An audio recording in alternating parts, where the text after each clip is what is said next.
উচ্চ আদালতের আদেশে লক্ষ্মীপুরে এক শিশুকন্যার পিতৃপরিচয় শনাক্ত করতে দাফনের প্রায় 5 বছর পর এক প্রবাসীর মরদেহ উঠানো হয়েছে। বিয়ের আগেই হার্নিয়া অপারেশনে তিনি সন্তান জন্ম দেওয়ার ক্ষমতা হারান বলে দাবি প্রবাসী আব্দুল মান্নানের স্বজনদের। শুধু তাই নয়, মৃত্যুর আগে খাদ্যনালীতে ক্যান্সারসহ নানা জটিল রোগে আক্রান্ত ছিলেন মান্নান। কিন্তু তার স্ত্রী সাবিনা ইয়াসমিন সুইটির দাবি, মান্নানের মৃত্যুর কয়েক সপ্তাহ আগে তিনি গর্ভে সন্তান ধারণ করেন। ডেস্ক রিপোর্টে বিস্তারিত। 5 বছর আগে মৃত আব্দুল মান্নান সোহেল লক্ষ্মীপুরের সদর উপজেলার হামসাদি ইউনিয়নের মৃত আব্দুল কাদেরের ছেলে। তিনি পেশায় কুয়েত প্রবাসী ব্যবসায়ী ছিলেন। স্থানীয় সূত্রে জানা যায়, মান্নান প্রবাস জীবনে বিপুল সম্পদের মালিক হন। বিয়ের আগে তিনি হার্নিয়া রোগে আক্রান্ত হয়ে অপারেশনে সন্তান জন্মদানে অক্ষম হন বলে দাবি তার স্বজনদের। আমরা জানি আগে থেকে ওনার কোনো বাচ্চা কাচ্চা হবে না। উনি আগে একটা ওনার হার্নিয়া, আমাদের যেন বলা হয় এটা হার্নিয়া নাকি, ওনার একটা হার্নিয়া অপারেশন হয়েছে। তো ওর থেকে আসলে উনি 10-12 বছরের মতন ওনার কোনো বাচ্চা কাচ্চা হয়নি, বুঝছেন। বিয়ের পরে উনি অনেক ডাক্তার দেখাইছে, দেখানোর পরে বলছে ওনার বাচ্চা কাচ্চা হবে না। এখন বাইরে কুয়েত থাকতো, কুয়েত থেকে আসে উনি, ওইখান থেকে অসুস্থ নিয়ে আসতে দেশে। ওনার আমার ভাবিও লগল ছিল ওনার সাথে। তো ডাক্তারের কাছে উনি ঢাকা, আমার মা আমরা সবাই মিলে ঢাকা দেখাইছি। দেখানোর পর ওনারা বলছে ওনার নাকি ক্যান্সারে, খাদ্যনালীতে ক্যান্সার ধরা পড়ছে। তখন ওনারা বলার পর আমরা ইন্ডিয়া চেন্নাইতে নিয়েছি। চেন্নাইতে নেওয়ার পরে 17 মাস ওইখানে ছিল উনি চিকিৎসাতে। এই 17 মাস অবস্থা আমার ভাবি ওইখানে ছিল, ওইটা হসপিটালে। এখন আমি জানি আমার ভাইয়ের 3টা অপারেশন হয়েছে, বুঝছেন। 2টো হয়েছে ইন্ডিয়াতে, একটা বাংলাদেশে হয়েছে। বাংলাদেশেরটা আমার ভাই শালা জুয়েল, সাইফুল ইসলাম জুয়েল, উনি নিজে করাইছে। উনি এই অপারেশনটা করার টাইম আমাদের কারো জানা নাই। গোপনীয়ভাবে উনি হসপিটালে ডাক্তারের লগে সরকারি উনি এই অপারেশনটা করাইছে। আর এই বাচ্চাদের বলে আমাদের বা আমার ভাইয়ের, এটা আসলে কতটুকু সত্যি না আমরা এটার দাবি চাচ্ছি, এই বাচ্চাটা আমাদের কিনা, আমি এটা সঠিক বিচার চাচ্ছি। ওনার ছেলে মেয়ে কয়জন? ওনার কোনো ছেলে মেয়ে হয়নি, বুঝছেন। খালি এখন তো এই বাচ্চাটা, এটা মেয়ে সন্তান। এখন এই মেয়ে সন্তানটা আমার ভাই বলে আমাদের বা আমার ভাইয়ের, কিন্তু আসলে এটা কতটুকু সত্যি এটা আমরা চাচ্ছি ডাক্তারিভাবে এটা ডিটেক্ট করা হোক, আমরা এটার দাবি চাচ্ছি। 2008 সালের 1 মে লাহারকান্দি ইউনিয়নের রুহুল আমিনের মেয়ে সাবিনা ইয়াসমিন সুইটিকে বিয়ে করেন মান্নান। এরপর স্ত্রীকে নিয়ে দীর্ঘ 13 বছর প্রবাসে দাম্পত্য জীবনে কোনো সন্তান জন্ম লাভ করেননি তারা। দফায় দফায় চিকিৎসকের দ্বারস্থ হয়েও ব্যর্থ হন মান্নান দম্পতি। আসলে আমরা ডাক নাম আর কি সোহেল, আপনার নাম হয়েছে আব্দুল মান্নান চৌধুরী সোহেল। আমরা স্বাস্থ্য জানাতো ভাই। তো এর ছোটোবেলায় একটা হার্নিয়া অপারেশনের সময় ডাক্তার ওই অপারেশন করার সময় সম্ভবত এই যে বাচ্চা যে হয় এটা কাটায় গেছে আর কি, শুনছি আমরা যেটা। এরপরে বিদেশ করছে, দীর্ঘদিন অনেক টাকা কামাইছে, দেশে আসে বিয়ে শাদী করছে। করার পরে আমার তো ছোটো ভাই, আমি যতটুকু মানুষের কাছে যতটুকু শুনছি আর কি, বিভিন্ন ডাক্তারের কাছে গেছে, ডাক্তার বলছে তার কখনো সে বাবা হইতে পারত না, এতটুকু আমরা জানি। এরপরে আবার বউ মিয়া কুয়েতে ছিল দীর্ঘদিন, মাঝে মাঝে আসতো। পরে শুনলাম যে সে সুস্থ, তার খাদ্যনালীতে ক্যান্সার ধরা পড়ে। ক্যান্সারের চিকিৎসালয় চেন্নাইতে ছিল দীর্ঘদিন, ওখানে অপারেশন হয়েছে, দেশেও আবার আনছে, বাড়িতে ছিল, ঢাকায় ছিল, এইভাবে। পরে ইন্ডিয়াতে গেছে। ইন্ডিয়া থেকে আসার পরে যাক আমরাও খুশি হয়েছি যে কোনোভাবে আল্লাহ দিচ্ছে, বা পরে একটা বাচ্চা হওয়ার সম্ভাবনা ছিল, পরে বাচ্চাটা হয়েছে। এখন যেহেতু এখন আধুনিক যুগ, পরীক্ষা নিরীক্ষা করলে যদি বাচ্চা এদের হয় তাহলে তো আলহামদুলিল্লাহ, আর না হইলে তো আর এটা আইনিভাবে যাইব আর কি, আইনে যেটা বলে আর কি।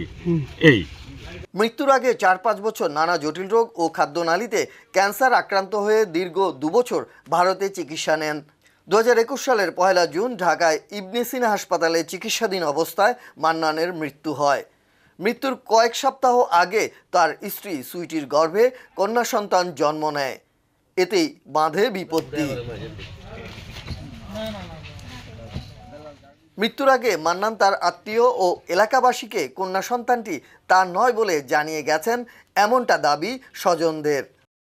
বিদেশে থাকতো কুয়েতে, বিয়ের পর 14 বছর পর্যন্ত আর কোনো সন্তান হয় নাই। তাকে মোটামুটি ডাক্তার তো ইনভ্যালিড বলে দিয়েছে, হবে না। এরপরে এক পর্যায়ে তার অসুস্থ হয়ে যায়, ক্যান্সার ধরা পড়ে। পরে বাংলাদেশে চিকিৎসা হওয়ার পরে ইন্ডিয়া গেছে, ইন্ডিয়াতে যায় প্রায় 19 মাস মতো ছিল।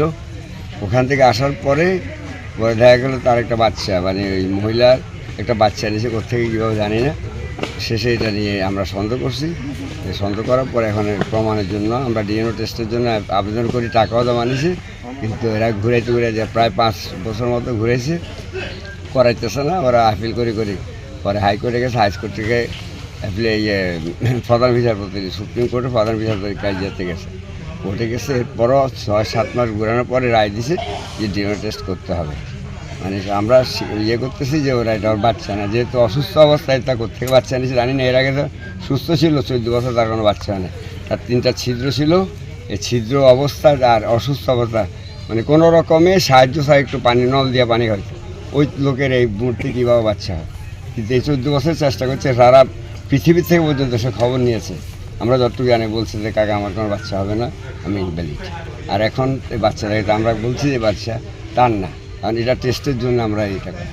কী করছে টেস্টের আমি ডিএনএ টেস্টের জন্য আবেদন করার পরে অ্যাপ্লিকেশন করছি, পরে কেসের পরে এখন এটা রায় দিছে ডিএনএ টেস্ট করার জন্য তার বাচ্চা কিনা। আসলে তার বাচ্চা না সবাই জানি, কিন্তু তারপরে এখন আমরা পরীক্ষামূলকভাবে না দেখলে তো বলতে পারতেছি না।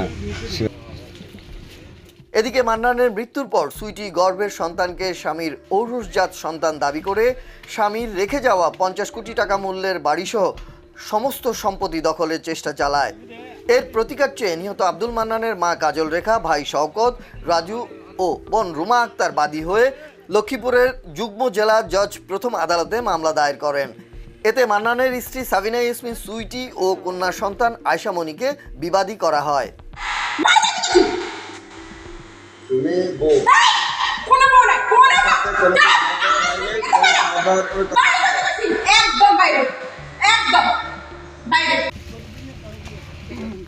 দীর্ঘ শুনানি শেষে আদালত বিবাদীর বিরুদ্ধে রায় দেন। পরবর্তীতে সুইটি আদালতের রায়ের বিরুদ্ধে উচ্চ আদালতে আপিল করলে হাইকোর্ট কন্যা সন্তান আয়শা মনির পিতৃ পরিচয় শনাক্ত করতে আব্দুল মান্নানের মরদেহ উত্তোলনের আদেশ দেন। বিজ্ঞ আদালতের আদেশ অনুসারে আমরা মরহুম আব্দুল মান্নানের লাশের থেকে নমুনা সংগ্রহ করার জন্য আজকে এসেছি। একটা ডিএনএ টেস্টের জন্য ডক্টর মহোদয় এসছেন। ডক্টর মহোদয়ের উপস্থিতিতে নমুনা সংগ্রহ করা হয়েছে। পুলিশের প্রতিনিধি এসছেন, আমরা নমুনা সংগ্রহ করেছি এবং পরবর্তীতে ওই নমুনা লেবেলিং, সিল সব কিছু নিয়ম অনুসারে, আইন অনুসারে এটা পরবর্তীতে ঢাকায় ফরেন্সিক ডিপার্টমেন্টে পাঠানো হবে। না, এমনি বিষয়টা মানে কি মামলায় তার এত বছর পরে যে নমুনা সংগ্রহ করতে হচ্ছে? এটা মামলাটা চলমান আছে। এটা মামলা যেটা, এটা আপনার এখানে বাড়ি আছে, ওনাদের কাছ থেকে তথ্যটা আপনি সংগ্রহ করে নিতে পারেন। আমরা আপাতত আজকে যে নির্দেশনা অনুযায়ী আমাদের কাছে নির্দেশনা এসছে যে এত নং মামলার প্রেক্ষিতে দেওয়ানি মোকদ্দমা 61/2021 সালের একটা মামলা, এটার প্রেক্ষিতে আদেশ এসছে যে এই লাশের নমুনা সংগ্রহ দেওয়ার জন্য। আমরা সেই আদেশের প্রেক্ষিতেই লাশের নমুনা সংগ্রহ করে যে থেকে নমুনা সংগ্রহ করতে বলা হয়েছে এবং সেটি সংগ্রহ করেছি এবং সংরক্ষণ করে সেটি আমরা ঢাকায় প্রেরণ করার ব্যবস্থা করবে নির্দিষ্ট ডিপার্টমেন্ট। বুধবার 21 জানুয়ারি পারিবারিক কবরস্থান থেকে আব্দুল মান্নানের মরদেহ উঠানো হয়। এ সময় জেলা নির্বাহী ম্যাজিস্ট্রেট হাসান মোহাম্মদ নাহিদের নেতৃত্বে উপস্থিত ছিলেন সদর হাসপাতালের মেডিকেল অফিসার কমলাশিস রায় সহ আইনশৃঙ্খলা বাহিনীর সদস্যরা। নিউজ ডেস্ক, চ্যানেল টিডি, ঢাকা।